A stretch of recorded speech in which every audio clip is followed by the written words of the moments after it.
Bem-vindos ao podcast do gestor NDLIN. Nesse podcast, nós vamos falar temas relacionados à gestão de incorporações e construções do ramo imobiliário. Então aqui nós vamos tentar abordar, pessoal, sempre temas de gestão mais modernos, como o BIM, a Lean Construction, aspectos relacionados a gerenciamento de projetos, como que vem do PMI e do PMBOK. E para isso nós vamos trazer todas as semanas especialistas em cada uma das áreas ou proprietários de construtoras para mostrarem as suas dores, o que vem tendo de problemas e o que vem tendo de sucessos com o uso de várias metodologias. Eu me chamo Ricelo Lacerda, sou proprietário da Bloco Construções e nós vamos militando aí há um bom tempo já na divulgação de conhecimento para gestão de incorporação de forma eficiente, né? E o Fabiano é engenheiro também, participa aqui da nossa equipe da Bloco Construções e se apresenta um pouco aí, Fabiano.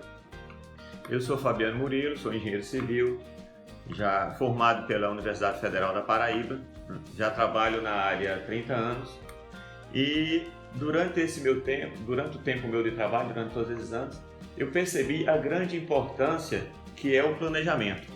Também passei por muitos sufocos, por muito problema e vi que, apesar dessa grande necessidade do mercado, ainda os empresários não buscam como deveriam buscar essa forma de trabalho. E vi a grande necessidade de me aprofundar e de trabalhar junto com uma equipe que tenha uma experiência nesse verdadeiro planejamento e, junto a essa necessidade, resolvi me juntar à equipe da Bloco. Nós convidamos aqui o engenheiro civil Henrique Holanda. Ele tem uma vasta experiência em planejamento de obras, ele é um dos únicos PMP aqui do estado da Paraíba. Ele vai explicar para vocês o que é essa sigla PMP, é uma certificação. Então, seja bem-vindo, Henrique. Manda brasa aí. Eu queria que tu se apresentasse primeiro, fala um pouquinho da tua história e vamos desenvolver esse assunto. Olá, Ricelo, tudo bem? Tudo bem, pessoal? Então, agradeço primeiramente o convite. Me chamo Henrique Holanda, sou engenheiro civil formado aqui na cidade de João Pessoa. Já tenho aí 10 anos formado como engenheiro civil. E minha história sempre foi caminhando para essa área de gestão. E tudo na nossa vida a gente começa a desenvolver por questões de dores. Eu tive a minha dor logo quando formado, tive o desafio de fazer um edifício de grande porte e aquilo me incomodou muito, porque dia após dia era uma cobrança exaurida, sempre sem planejamento, sem controlar custo, era sempre cobrando mestre, tudo sempre parecia estar atrasado. Então eu botei na minha cabeça como meta estudar a área de gestão, que pouco se estuda na universidade, hoje, imagine naquela época. Então eu fiz uma pós-graduação. Em que ano você se formou? Me formei em 2009, no sério. Formei em 2009 e um ano depois eu estava fazendo, porque naquela época a gente se formava e era contratado dentro da universidade. Então imagina um recém-formado fazendo um prédio de 17 mil metros quadrados, tá entendendo? Não sabia nem o que era fazer uma alvenaria. Então naquela época, um ano depois eu já estava na pós-graduação, que era coisa rara. Há 10 anos atrás, pós-graduação não era como hoje. A pós-graduação de gestão eficaz de obras e projetos. E aí, daí eu conheci o PMI, que é o Project Management Institute, é um instituto de gestão de projetos que consolida as boas práticas do mundo todo através de um guia. Esse guia é chamado de PMBOK, é um livro que pega todas as metodologias de gestão, coloca num fluxo contínuo de processos de entradas e saídas, e assim você consegue organizar obras desde pequeno porte, como uma casa, pequenas edificações, até obras extremamente complexas, um submarino, um foguete. A maioria dessas ferramentas foram desenvolvidas para as coisas muito complexas, mas conseguem ser aplicadas em coisas simples. E aí, Ricelo, terminei esse projeto lá em 2014. Isso aqui em João Pessoa. Em João Pessoa. Cara, cabelo branco dobrou. Cabelo pretinho saindo da universidade, cabelo branco. E uma dor de cabeça imensa. Eu disse, não, tem que estudar mais. Já tinha terminado a pós-graduação, mas na época a gente não tinha conhecimento. A pós-graduação é um curso que abre a sua mente. Ele não prepara você objetivamente para realizar nenhuma tarefa, a não ser que você tenha tempo para se dedicar em estudar aquela função específica. A prática e o aprofundamento do conhecimento de quem está querendo adquirir aquelas novas competências é extremamente importante, né? Então, vocês vejam, pessoal, que não é só a teoria, não é só se pensar, vou entrar numa especialização e a partir disso aí já vou ter todas as competências necessárias, né? Muito provavelmente você vai saber aonde pesquisar, sabe os principais autores, até exercita na sala de aula, mas a operacionalização daquilo é muito mais complexa. São outros tipos de cursos que você precisa. São cursos muito mais focados na prática, no resultado, no vários tipos de casos que a gente pode encontrar no dia a dia. E principalmente na nossa área, né? Na construção civil, se você não for para dentro da obra, não for para entrar dentro do jogo acontecendo de forma real, isso aí não vai acabar tendo bons resultados, né? Então fala um pouquinho mais da tua experiência aí, que eu sei que você foi para São Paulo, já gerenciou algumas obras lá, cavou alguns buracos com alguns tatuzão lá. Diz aí, o que é esse danado desse tatuzão? Pois é. Aí terminei essa obra em João Pessoa, recém-casado, minha esposa foi fazer uma especialização em São Paulo, aí eu disse, pronto, agora é a chance de ir para São Paulo naquela época. Mas foi com muito dinheiro no bolso, né? Tudo fácil. Sem emprego, desempregado e sem dinheiro.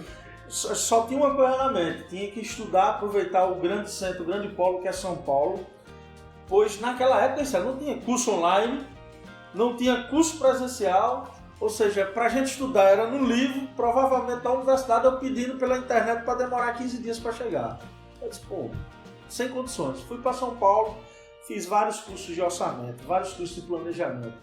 Fiz o curso que a gente precisa fazer para certificar no PMI. Ele tem vários tipos de certificações, uma delas é o Profissional de Gerenciamento de Projeto, é o PMP. Esse curso é um overview de toda a metodologia de gestão de projetos. Certificação extremamente difícil de se tirar, a prova é cansativa, são questões teóricas e práticas do dia a dia lá de gestão de projetos que a gente tem ali cerca de 4 horas para responder. O resultado sai na hora. Bom, tirei essa certificação, no mesmo dia arrumei um emprego em São Paulo. Ou coincidência ou não, nas entrevistas eu já estava vendendo que era o PMP do PMI. Então eu tinha o dever lá, 30 dias em São Paulo, de passar nessa prova. Eu passei, fui trabalhar numa construtora de médio porte de São Paulo. Ela trabalhava no projeto de despoluição do rio Tietê. É um projeto financiado pelo Banco Mundial. E a grande problemática de São Paulo é que as bacias são recolhidas nos bairros, porém não tem as elevatórias em quantidade suficiente para mandar para a estação de tratamento que é em Barueri, pelo menos naquela região sul de São Paulo. E essa estação de Barueri é a maior estação de tratamento de resíduos líquidos, de esgoto do hemisfério sul. Então você vê o tamanho do negócio. São 16 metros cúbicos por segundo tratado água lá. A gente estava ampliando, mas eu trabalhava numa obra que era fazer os emissários. E aí que vocês utilizavam o tal do tatuzão. Eram máquinas de fazer túneis, eram tuneladoras do estilo shield. É um shield, é um escudo na frente, ela vai desgastando o solo. Aquele ela resíduo tem a cabeça rotatória, né, que vai cavando ali a rocha. O resíduo vai passando para uma esteira, a gente vai tirando para fora. E nesse caso específico, diferenciando do tatuzão de 12 metros, de 20 metros de diâmetro, os anéis que são colocados pela máquina, não, esse estilo não. Você bota o anel no túnel, o túnel empurra a máquina para frente. Como o diâmetro é pequeno da máquina, ela consegue ter esse atrito, ter esse poder. Consegue esse poder, pelo poder de atrito, o diâmetro é pequeno, o anel vai andando de concreto, a máquina retorna, porque tem uma parede de reação, desce o tonel, empurra e a máquina vai avançando. Não conhecia, a logística lá era tão importante, porque um equipamento desse sempre é muito caro. Então a gente controlava um processo à risca, o anel tem que estar aqui, a produtividade de fulano é aqui, a sua função é essa, então a gente tinha um processo todo escrito para a gente conseguir dar a produtividade que precisava para o equipamento se pagar e dar lucro. Então é luta diária. O que é que a gestão de tempo trazia de benefícios nessa obra, vamos dizer assim, tão complexa que estava atrapalhando o trânsito de uma grande cidade como São Paulo? Vocês tinham um cronograma, a tua experiência por ter passado pelo treinamento do PMBOK, por ter tirado a certificação PMP, o que é que isso aí trouxe de vantagens para você como profissional dentro dessa empresa? Isso nessa obra específica, o planejamento era tão importante e a gente, diferentemente de algumas obras que eu participei, o engenheiro estava focado somente em duas atividades: controlar custo e prazo.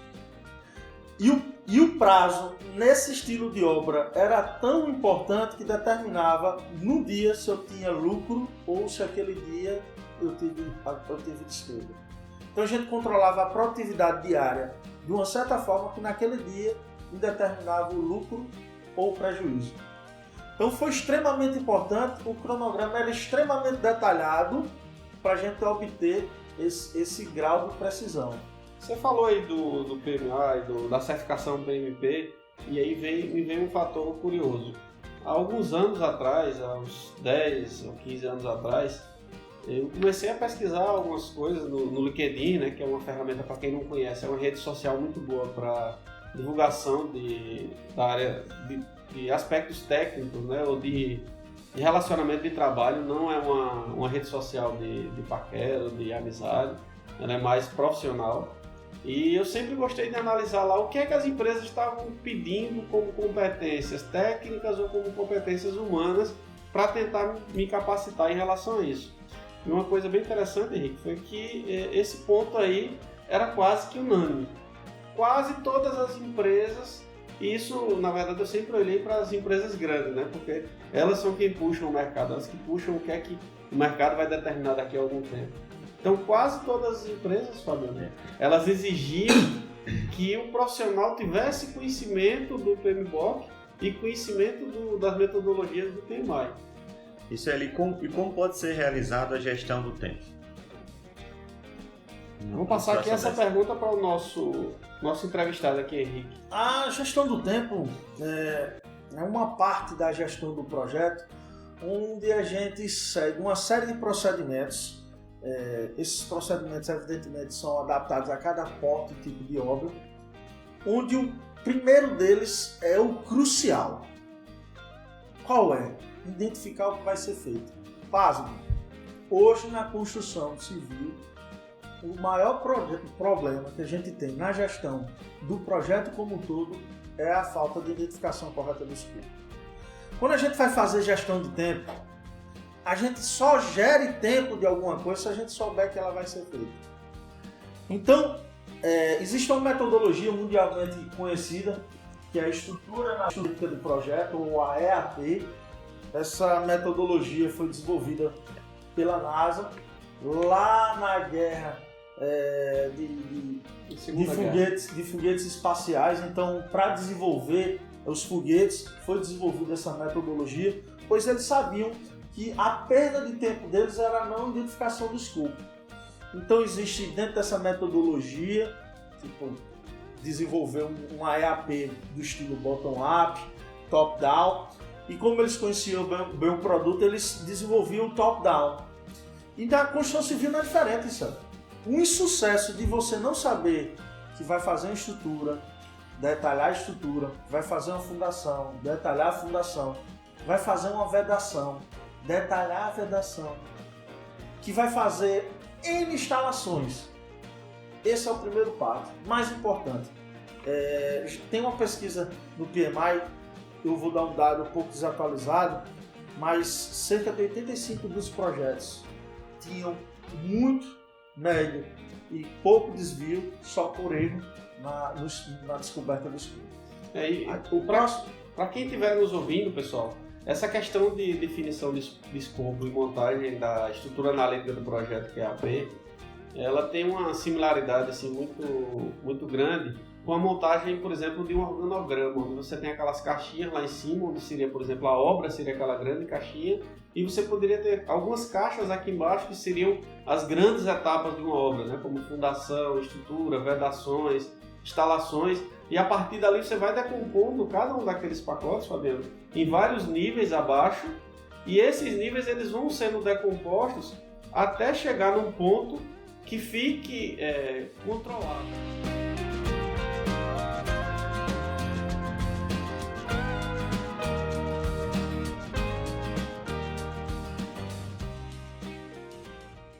Henrique, depois de montada a EAP, quais são os próximos passos para desenvolver um planejamento do empreendimento?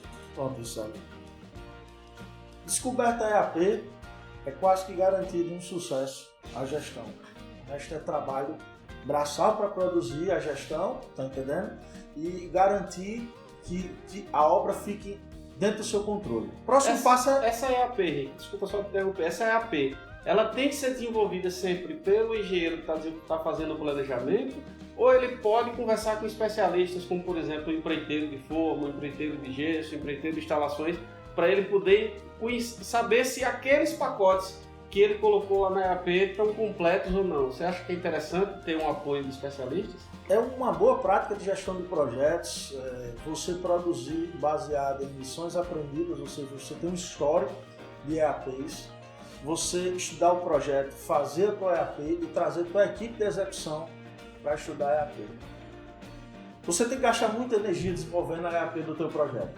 Entendeu? Essa energia naturalmente diminui se a gente desenvolve projetos repetitivos. Por exemplo, construir um prédio de 32 pavimentos com acabamento X e vou construir, depois desses, 4 anos depois, o mesmo prédio. A tua EAP vai ser praticamente a mesma, salvo algumas alterações. Você vai gastar menos energia, mas não quer dizer que essa atividade não é importante. Ela é super importante. Depois, Iseli, vem a duração. Eu sei o que eu vou fazer, agora é muito mais fácil saber quanto vai durar. Eu posso calcular a duração de duas formas, parametrizável, sabendo a quantidade de trabalho que vai ser realizado e o índice de produtividade para realizar aquele trabalho, determinado trabalho, consigo calcular, formulazinha, parametrizável, ou quando a gente vai fazer coisas que a gente não conhece o índice, quando é do nosso domínio, por exemplo, uma fundação com parede diafragma. A gente não domina tudo na engenharia. Então vou lá, um cara que vai executar, cara, quais são as atividades? Quanto tempo demora cada atividade? Recolho com ele os índices, ou seja, eu estou pegando a opinião do especialista e ele vai me dar uma duração.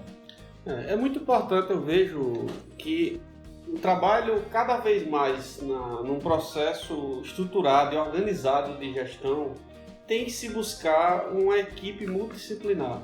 Então, a opinião de especialistas e buscar sempre trabalhar com cada uma dos responsáveis de cada uma daquelas áreas para poder estar retroalimentando o teu planejamento é muito importante. Isso vai trazer uma factibilidade, ou seja, aquele planejamento ele vai ser muito mais factível, vai ser muito mais próximo da realidade, né? Porque a gente sabe que todo planejamento ele é um sonho, ele é uma previsão, mas que quanto mais subsídios práticos você trouxer para dentro daquele planejamento, mais próximo da realidade ele vai se tornar, né?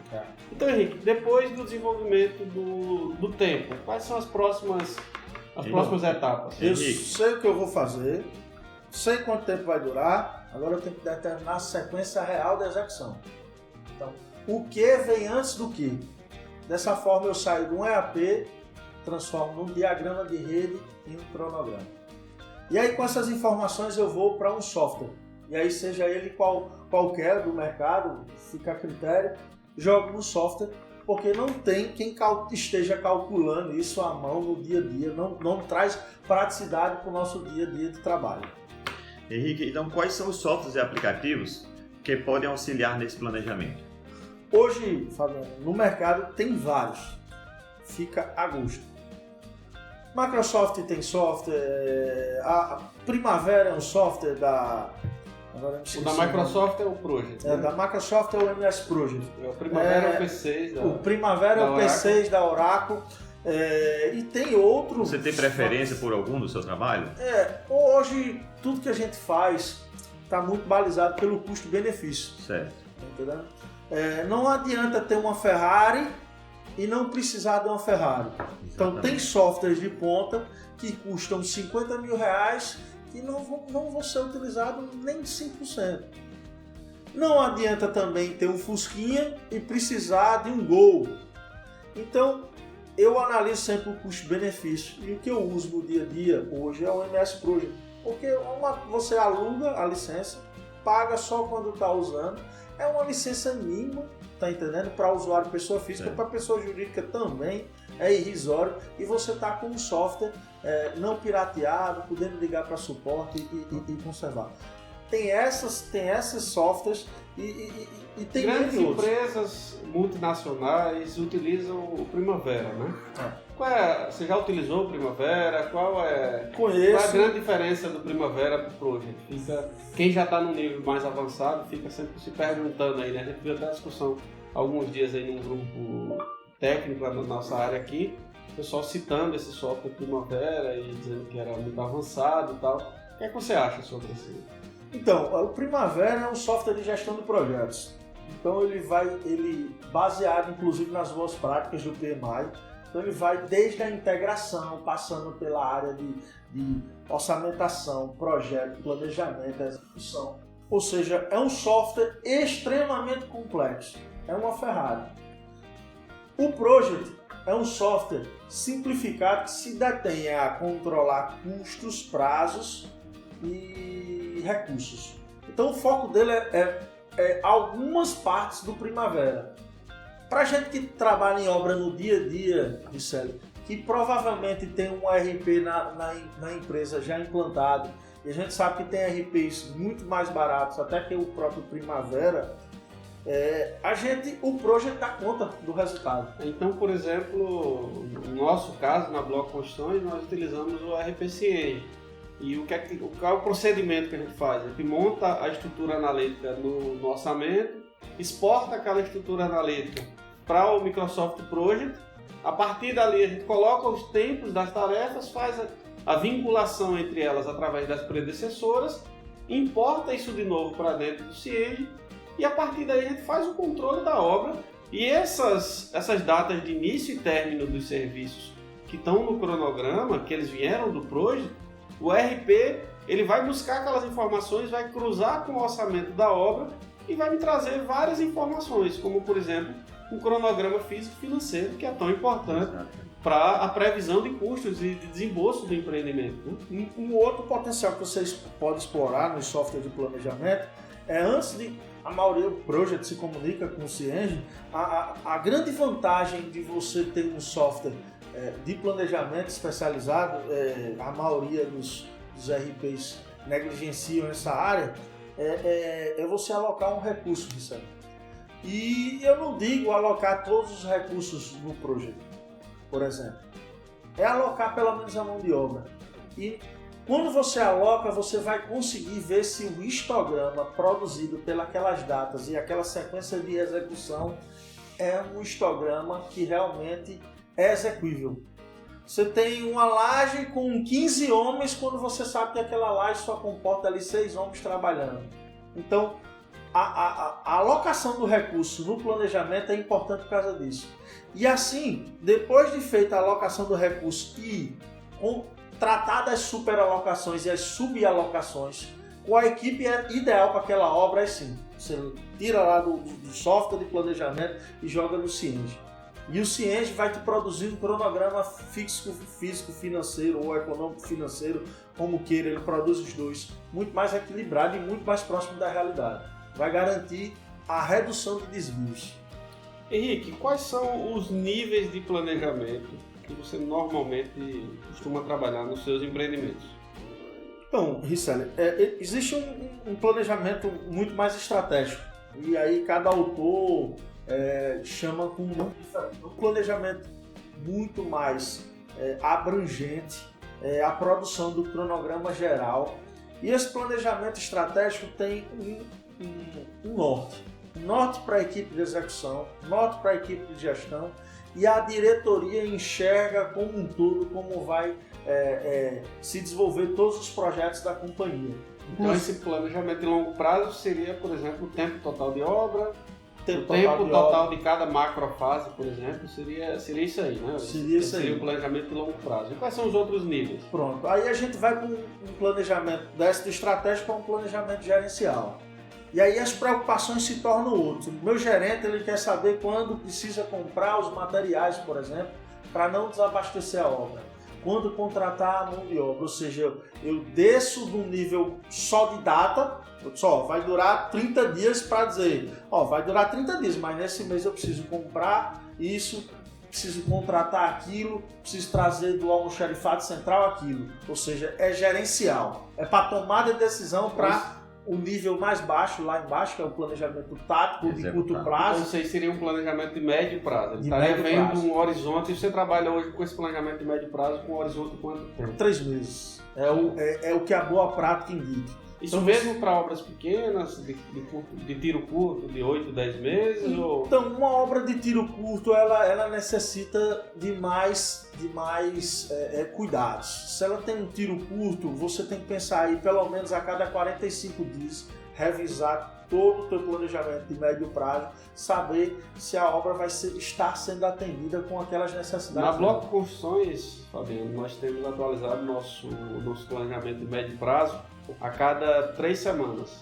Então, o nosso planejamento de médio prazo é 3 semanas e o de curto é de 1 semana. Eu queria que você falasse um pouquinho mais sobre quais são as funções dele, o que é o planejamento de curto prazo e quais são as funções dele. Isso ali, o planejamento de curto prazo é pregar aquele planejamento estratégico lá que definiu que minha alvenaria seria feita em apenas 1 semana e destrinchar em quais atividades da alvenaria, quais os transportes que eu vou fazer, por onde eu vou fazer, aonde vai ficar o material necessário, quanto de massa vai subir, quanto horário vai subir e qual a mão de obra. Ou seja, eu vou cuidar dos itens, material, mão de obra e equipamentos, que arrodeiam a produção. Eu vou estar basicamente respondendo aquelas perguntas 5W, 2H, né? Como, justamente. Quando, quem, como... Então vou responder todas essas perguntas. No nível executivo. E aquela ali vão estar programadas para as tarefas de 1 semana, né? Então, por exemplo, pessoal, para vocês entenderem melhor, esse nível de planejamento de curto prazo é aquele plano que você vai poder entregar para o teu encarregado, para o teu mestre de obra, que não vai ter nada teórico ali. Ali vai ter exatamente o que tem que ser feito, por quem, onde, como, com que materiais, quais são os riscos que já estão previstos ali, que já foram sanados no plano de médio prazo. Então isso é o plano de curto prazo. E aí eu adoto como boa prática, no planejamento tático lá embaixo, de curto prazo, o tiro, anotar diariamente as produções e os consumos de materiais e equipamentos. E dependendo do porte de obras, se for uma obra de longo prazo, uma vez por semana, uma vez a cada 15 dias, no máximo.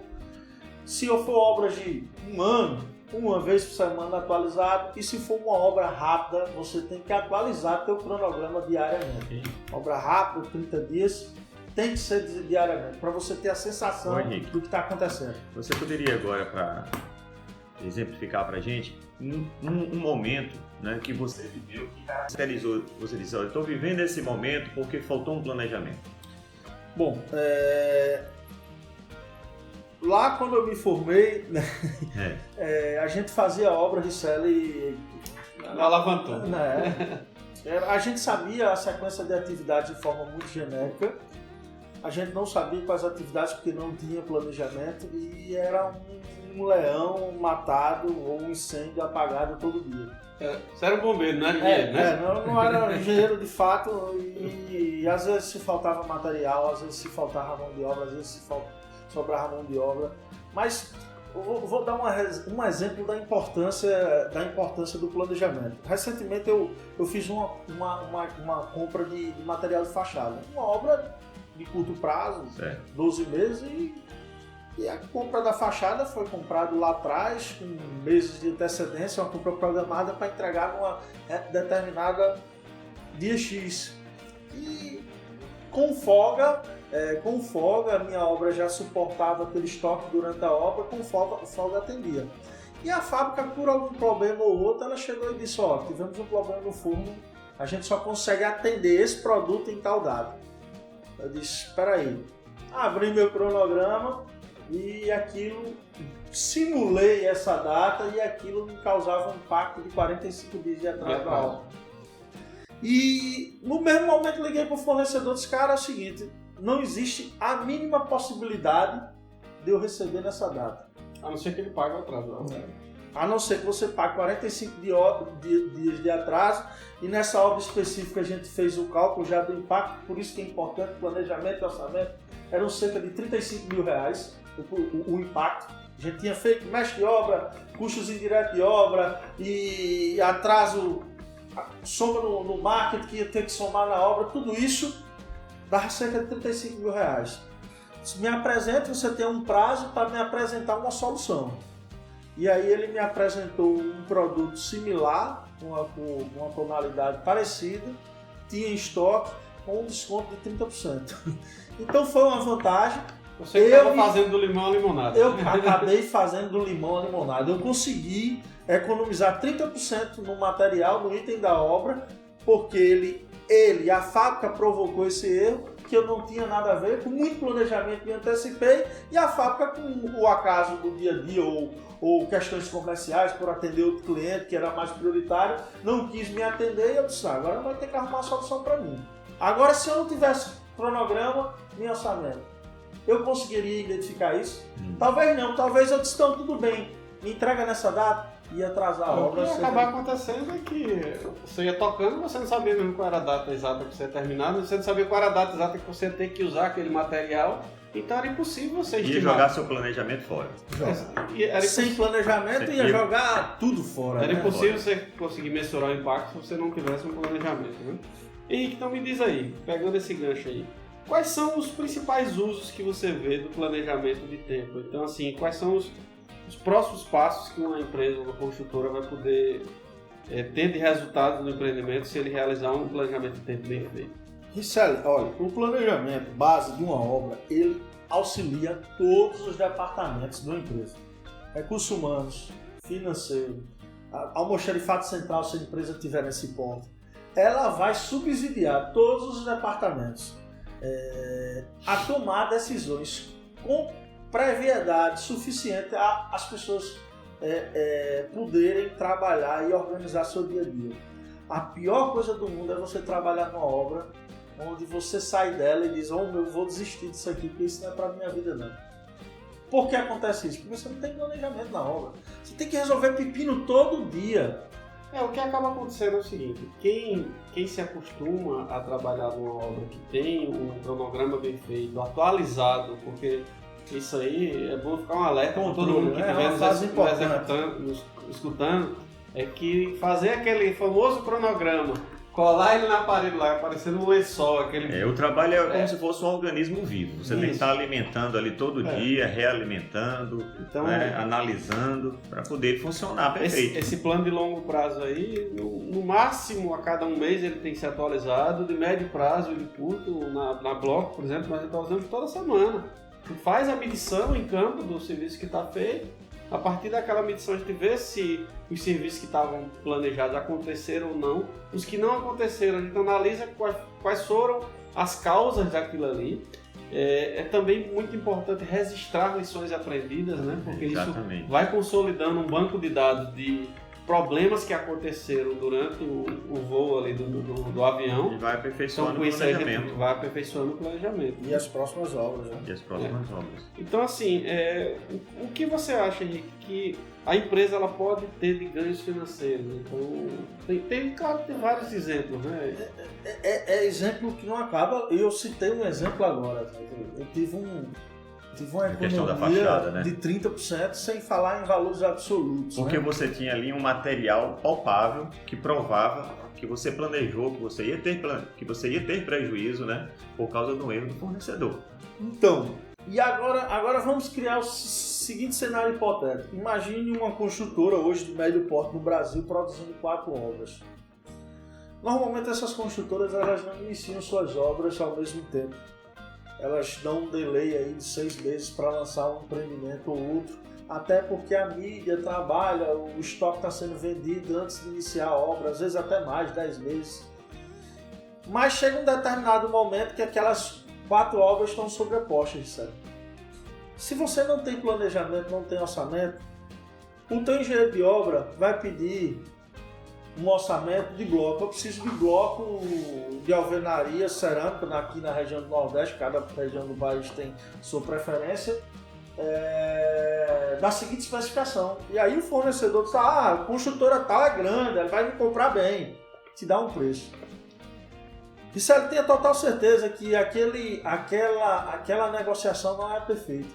Mas quando você tem 4 obras no único cronograma estratégico, e eu chego com o fornecedor, sou da construtora fulano de tal, esse ano, próximo ano e o próximo, a gente vai comprar tais e tais volumes, isso vai equivaler a X e ele sabe quanto da produção dele vai estar com escala, né? É o ganho de escala. Quanto maior o volume que você está comprando, você pode chegar ao ponto do exemplo que você passou aí da cerâmica, você pode dizer, vou comprar a tua produção inteira por 6 meses. Então é totalmente diferente isso aí, né? O cara não vai ter que se preocupar com marketing, com comercial. Cara, é o seguinte, eu vou comprar isso e eu quero um preço para isso. Vou refazer uma cotação de mercado a cada 6 meses. A gente vai sentar e vai negociar, mas está aqui um contrato de exclusividade com você, me entrega um preço realmente plausível, é totalmente diferente. O ganho e a organização que o planejamento dá em escala é totalmente diferente. E eu estou falando que a construção civil, a gente tem uma lista aí de 190 itens para comprar numa obra, 200 itens, 500 itens. É claro que a gente tem que se preocupar com a curva A ou B, né? A ou B. Também, isso vem também no planejamento. Isso vem também no Se a planejamento. empresa não tem um orçamento e não desenvolveu aquilo ali, uma ferramenta adequada, ela não vai conseguir extrair aquele A relatório. gente não gasta tempo com parafuso e arruela, a gente gasta tempo com a curva A e com a curva B. Isso. Quando tem tempo, a gente vai para a curva C. Tá entendendo? Isso aí. Então, assim, outro exemplo que a gente pode dar aí de ganhos financeiros numa obra tendo um planejamento é evitar que tenha frente de serviço paralisada por falta de material. Falta de material. Henrique citou aquele exemplo lá que ele já detectou isso aí com muita antecedência, né? Que a equipe dele ia ficar parada e já cobrou do fornecedor. Outro ponto também é falta de... É o contrário, é você ter o material em estoque na obra, você comprar com muita antecedência, E não porque tem a mão de obra. estoque é dinheiro parado, né? Então, na verdade, a empresa ela tem que pensar o fluxo de caixa dela, trazendo aí os conceitos Lean, para o just in time, né? Você está com o material na obra o mais próximo possível do tempo de execução, claro, com uma certa folga para poder não ter paralisação das frentes de serviço, mas não tem lógica você ter, por exemplo, você vai fazer 1000 apartamentos, você já tem os blocos estocados de 1000 apartamentos ali dentro.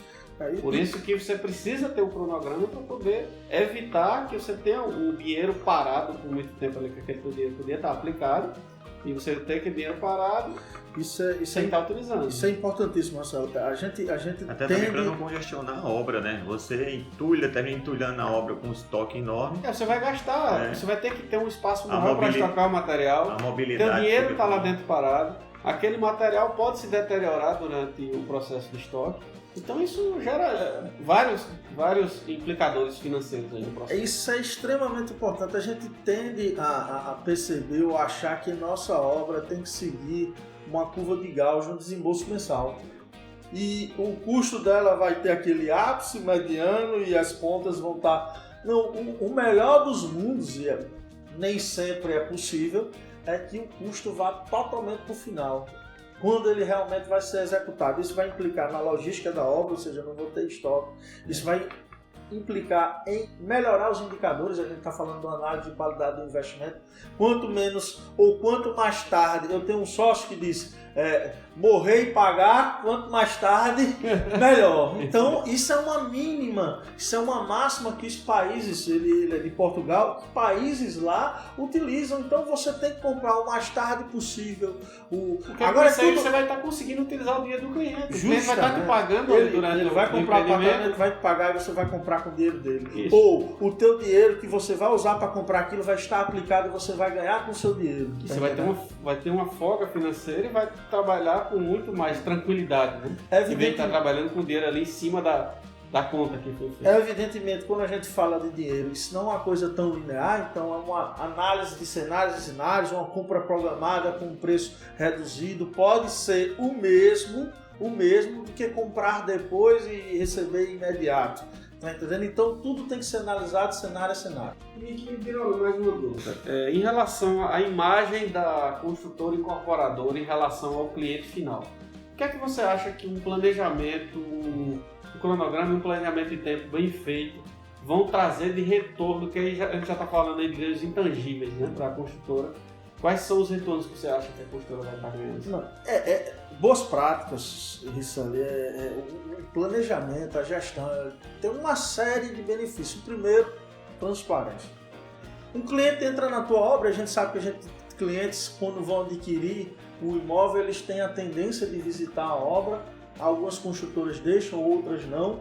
Mas quando ele visita a obra, enxerga o escritório da obra e vê que ali na sua parede tem um cronograma, que esse cronograma tem uma série de rabiscos, ou seja, está sendo realmente utilizado.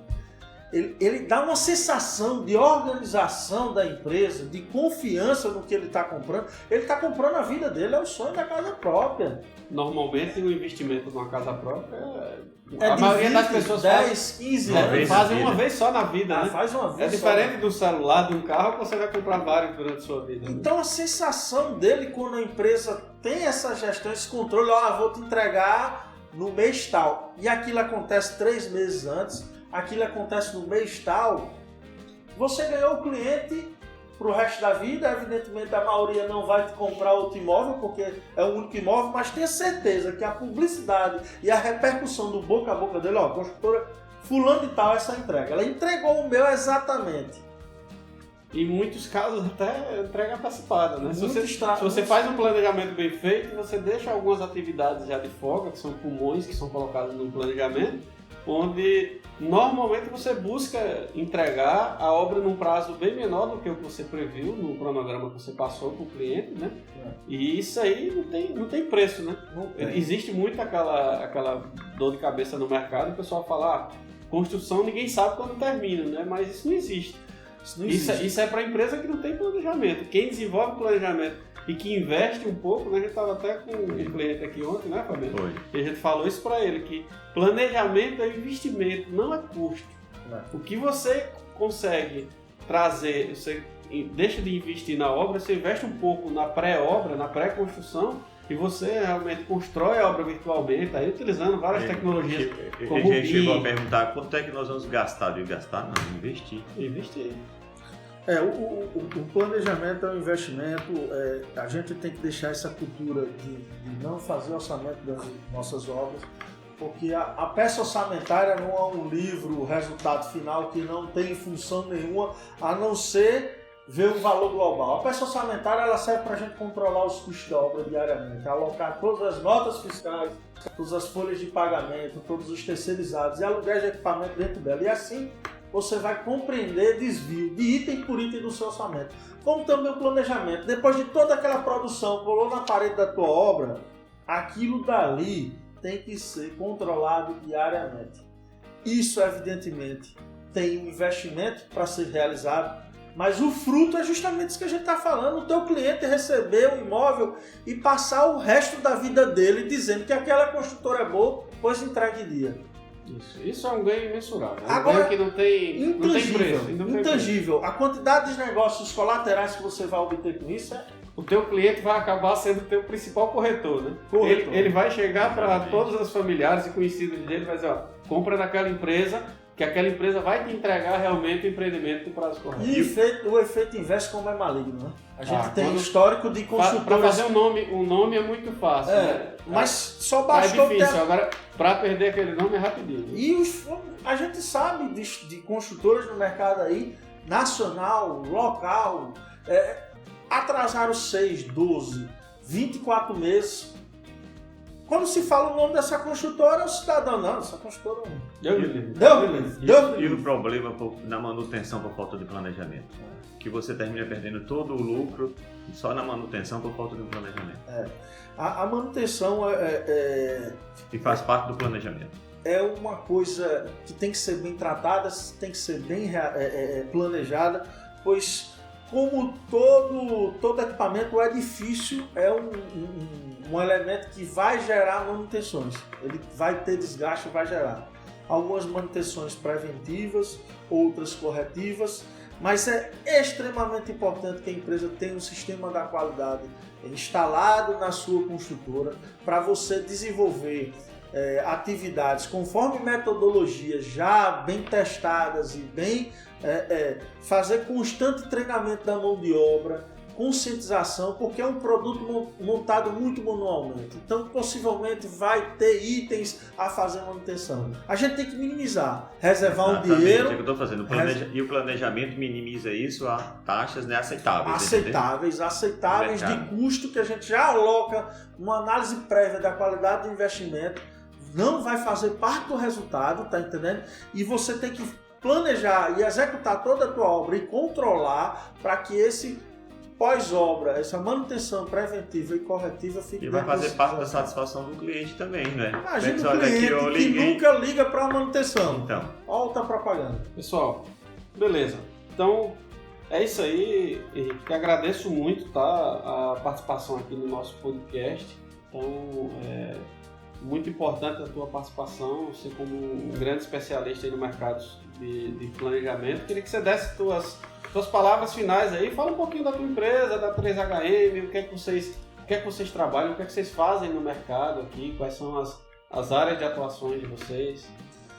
Pois é, Richelle, Fabiano, eu agradeço demais, até a gente conseguiu passar um bocado de conteúdo para vocês que estão vislumbrando contratar ou já contratam esse tipo de serviço.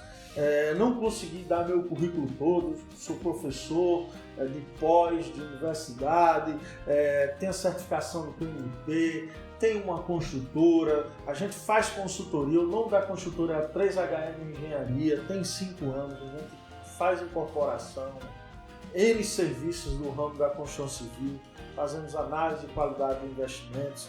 É um prazer estar com vocês aqui, contribuindo com o crescimento dessa nossa área, que a gente sabe que o Brasil é um país que não assimila bem planejamento e gestão. Muito pobre ainda em gestão. Em gestão. E a gente Por isso sabe que a gente tem quais muito são as a crescer, motivações. né? A gente sabe que a gente tem, vamos dizer assim, folgas de lucratividade muito grandes, que concorrência ainda muito fraca, o que permite o empresário brasileiro, e não é só na construção civil, em todas as áreas, permite ele achar que o negócio dele pode ser não profissional. E aí fica um recado para você que for empresário ou dono de construtora, né, que busque trazer ferramentas de planejamento para dentro do teu negócio, busque fazer controles. Entenda que isso aí não é custo, é investimento. Então procure empresas, se você não tem esse conhecimento dentro de casa ainda, procura ou contratar um profissional que traga essa bagagem para dentro da tua equipe, ou então contrate um consultor, ou faça até parcerias. Existem várias formas de parceria. Lá no nosso canal do YouTube da Bloco Construções, vocês vão ver, tem um vídeo lá que explica vários tipos de parcerias, SCP, SPE, entre várias outras. Então é isso aí, pessoal. Agradeço a todos pela participação aqui nesse nosso podcast. Todas as semanas nós vamos trazer um convidado aí, tentando nivelar a régua com o nosso amigo Henrique Holanda, que participou aqui hoje tão maravilhosamente, né? Então vamos tentar manter essa régua aí com vários especialistas do nosso mercado e alguns colegas também, donos de construtora, para poder trazerem para vocês aqui cases reais e que a gente possa estar tendo esse bate-papo sempre, deixem seus comentários nesse vídeo. Então, com isso aí, a gente vai poder interagir e tirar as dúvidas que vocês tenham sobre os assuntos que foram abordados. Valeu, Henrique. Até mais, meu amigo. Obrigado, Fabiano. Obrigado, hein? Um abraço. Um abraço. Valeu. Até logo. Valeu. Tchau, tchau. Sabia que gravou, né?